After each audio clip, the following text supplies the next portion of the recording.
மக்கள் எல்லோருக்கும் வணக்கம். நான் உங்கள் ஜி கோபால் பேசுகிறேன். இன்னைக்கு நாம் பேசக்கூடிய தலைப்பு தமிழ் புத்தாண்டு பெயர்ச்சி. இது ஏப்ரல் மாதம் 14ஆம் தேதி ஆரம்பிக்கிறது. இது 13/4/24 8/26 பெயர்ச்சி ஆயிடுது. நம்ம 14ஆம் தேதி தான் இந்த புத்தாண்டை கொண்டாடணும். அப்ப இந்த புத்தாண்டுங்கிறது விருச்சக ராசிக்காரங்களுக்கு எப்படி இருக்க போகிறது, இதை பத்தி தான் இந்த காணொலியில் பார்க்க போறோம். விருச்சக ராசி. அப்ப இந்த விருச்சக ராசிக்காகப்பட்டது இந்த குரோதி வருடம். இந்த குரோதி வருடம் அப்படிங்கிறது 38வது வருடம். தமிழ் வருடங்கள் 60, அதுல 38வது வருடம் இந்த குரோதி வருடம். இந்த குரோதி வருடத்தில் விருச்சக ராசிக்காரங்கள் எந்த நிலைக்கு வரப்போறாங்க அப்படிங்கிறத பத்தி தான் இப்ப பார்க்க போறோம். அப்ப விருச்சக ராசிக்காரங்கள் ஆகப்பட்டது கடந்த ஒரு 5 வருஷம் 7 வருஷ காலங்கள் ஆகப்பட்டது தான் நினைத்த மாதிரியான வாழ்க்கையை வாழ முடியல. ஒண்ணு. அது போக தான் அனுபவித்து வந்த ஒரு நல்ல வாழ்க்கைய அந்த வாழ்க்கையில அப்படியே தொடர முடியல. 2. ரெண்டாவது, தனக்கு மிகப்பெரிய பிசினஸ், மிகப்பெரிய லாபம், அந்த தொழில்ல நீங்க எவ்வளவு பெரிய ஆளாக இருந்திருந்தாலும் அந்த தொழில இப்போ இருக்கிற இடம் தெரியாம போயிருச்சு. அப்ப டோட்டலா பாத்தீங்கன்னா நீங்க சராசரி மனிதன் லெவலுக்கு வந்துட்டீங்க. உங்க வாழ்க்கையில நிம்மதி அப்படிங்கிறதே இல்ல. அந்த நிம்மதியை இழந்து வாழ்ந்துட்டு இருக்கிறீங்க. சொந்த பந்தங்களால் பிரச்சனை, அது போக மனைவியுடன் ஒரு நல்ல திருப்தி இல்லை, ஒரு நல்ல சந்தோஷம் இல்லை. அப்ப குடும்பத்துல கஷ்டங்கள், மக்கள் மூலியமாக நல்ல சந்தோஷத்தை அனுபவிக்க முடியல.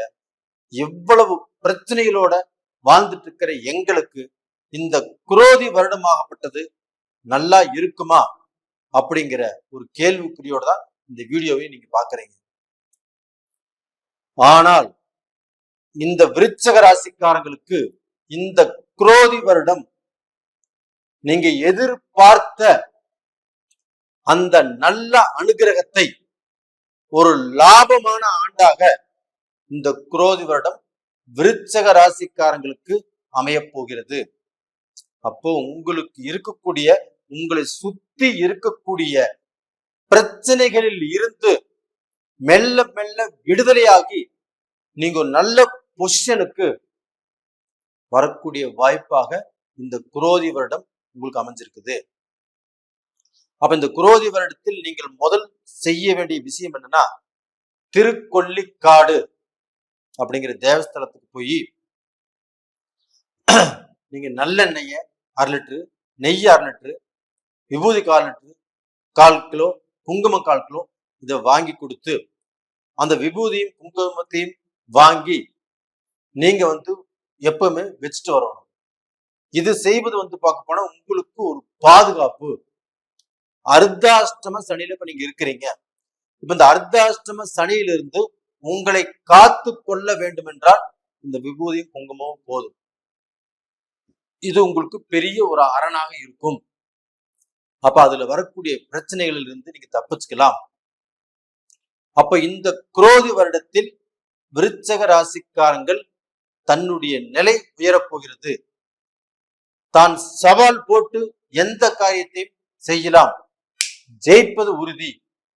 அப்ப டோட்டலா பாத்தீங்கன்னா இந்த விருச்சக ராசியில பிறந்த பெண்களாகட்டும் ஆண்களாகட்டும் இந்த காலகட்டத்துல உங்களுக்கு ஒரு தெம்பு வந்த மாற, நீங்க தைரியசாலியாக ஒரு திறமைசாலியாக உருவெடுக்க போறீங்க.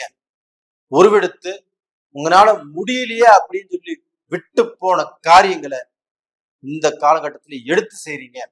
அப்படி எடுத்து செய்யும் போது உங்களுக்கு சக்சஸ் அப்படிங்கிறது தான் நிற்கும்.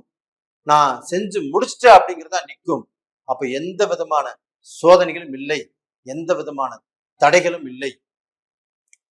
அப்ப இந்த விருச்சக ராசிக்காரங்களுக்கு இருக்கக்கூடிய ஒரு கெட்ட குணம் என்னன்னா அதிவேகம். அது போக எதையுமே யோசனை செய்யாமல் செய்யறது, எதையுமே யோசனை செய்யாமல் பேசுறது. அப்ப இதனால என்ன ஆகுதுன்னா இவங்களுக்கு எதிர்பாராத நஷ்டங்கள் உருவாகுது. அந்த நஷ்டத்தை அவங்க சரி செய்யணும் அப்படின்னா இந்த எதிர்பாராம பேசக்கூடாது, கொஞ்சம் அவசர புத்தி இருக்கக்கூடாது, கொஞ்சம் நிதானம் தேவை. இதை காத்துட்டு வந்தாவே கண்டிப்பாக விருச்சிக ராசிக்காரங்க ஜெயிச்ச மாதிரிதான். அப்படி இல்லாம ஒரு இடத்துக்கு வேலைக்கு போறீங்க, அந்த வேலைக்கு போய் சேர்ந்த உடனேவே எனக்கு கார் வாங்கணும், வீடு கட்டணும், வண்டி வாங்கணும் இப்படிங்கிற கற்பனைகள் வந்துடுது. அது ஒவ்வொன்றா நீங்க டியூல வாங்கிடுறீங்க. அப்ப அந்த வேலையில சின்ன சின்ன பிரச்சனைகள் வருது உங்களுக்கு. அந்த பிரச்சனைகள் வரும்போது அதை உங்களால் தாக்கு பிடிக்க முடியறது இல்லை. அப்ப என்ன பண்ணுவீங்க? எனக்கு அந்த வேலை வேண்டாம், நான் ரிசைன் பண்றேன் அப்படின்னு அந்த லெட்டர் எழுதி கொடுத்துருவீங்க. வேலையை விட்டு நின்றுவீங்க. அப்போ அந்த மறுபடியும் அந்த வேலை கிடைக்கிறதுக்கு 6 மாசமாகும், 1 வருஷம் ஆகும். இப்படி இந்த வேலை கிடைக்கிறதுக்குள்ள இப்ப இந்த டியூல் வாங்கியிருக்கீங்க இல்லையா, இது எல்லாமே உங்களுக்கு நெருக்கும். அப்ப என்ன ஆகும்? மீண்டும் நீங்க கஷ்டத்துக்கு கடனுக்குள்ளாவீங்க. அப்ப இந்த மாதிரி பிரச்சனைகள்னாலதான் கண்டிப்பாக விருச்சிக ராசிக்காரங்கள் கெட்டு போறது. அப்ப உங்களுடைய முன்கோபத்தை அடக்கி யாரையுமே தூக்கி எரிஞ்சு பேசாமல் ஓரளவுக்கு பொறுமைசாலியாக நீங்க இருந்தீங்கன்னா கண்டிப்பாக நீங்க ஜெயிப்பீங்க. இதே மாதிரி விருச்சிக ராசிக்காரங்கள் தான் இப்ப உயர்ந்த பதவியில் இருக்கிறாங்க, நல்ல செல்வந்தராக இருக்கிறாங்க, எல்லாரும் நல்ல செல்வாக்கா வாழ்ந்துட்டு இருக்கிறாங்க. அப்ப நீங்களும் இந்த பொறுமையை கடைபிடித்தால் கண்டிப்பாக உயர்வான நிலைக்கு வருவதற்கு வாய்ப்புகள் இருக்குது. அது மட்டும் இல்லைங்க, உங்களுக்கு இந்த வயிற்றுக்கு கீழே அந்த கால் வரைக்குமே சில தொந்தரவுகள், சில பிரச்சனைகள் இது வரக்கூடிய வாய்ப்புகள் இருக்குது. அதுல கொஞ்சம் கவனம் செலுத்தி அது வராம பார்த்துக்கோங்க. வந்தவங்க வைத்தியம் பண்ணிக்கோங்க. அது மட்டும் இல்லைங்க, இந்த விருச்சிக ராசிக்காரங்களாகப்பட்டது தான் ஒரு ஆரம்ப காலத்துல ஒரு 16 வயசுல இருந்தே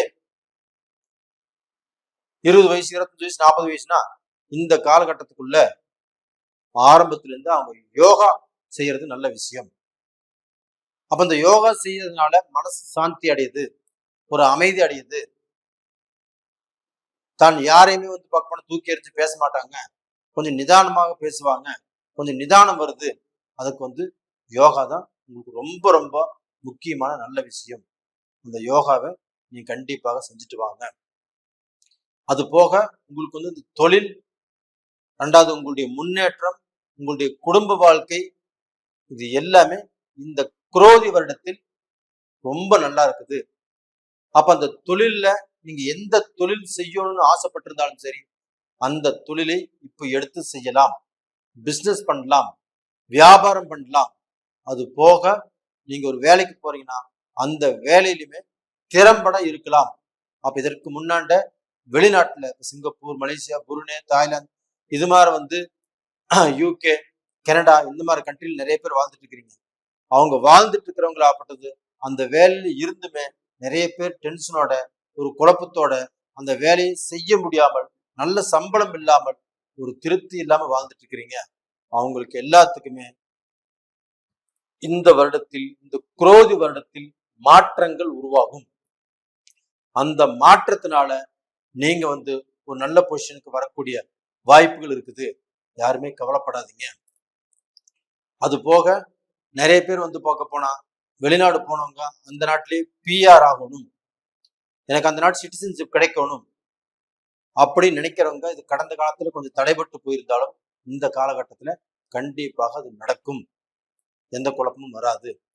அப்ப நேயர்களே, இந்த பதிவு பிடிச்சிருக்குன்னு நினைக்கிறேன். பிடிச்சிருந்தா லைக் பண்ணுங்க, சப்ஸ்கிரைப் பண்ணுங்க, ஆல் அப்படிங்கிற பெல் பட்டனை ப்ரெஸ் பண்ணிக்கோங்க.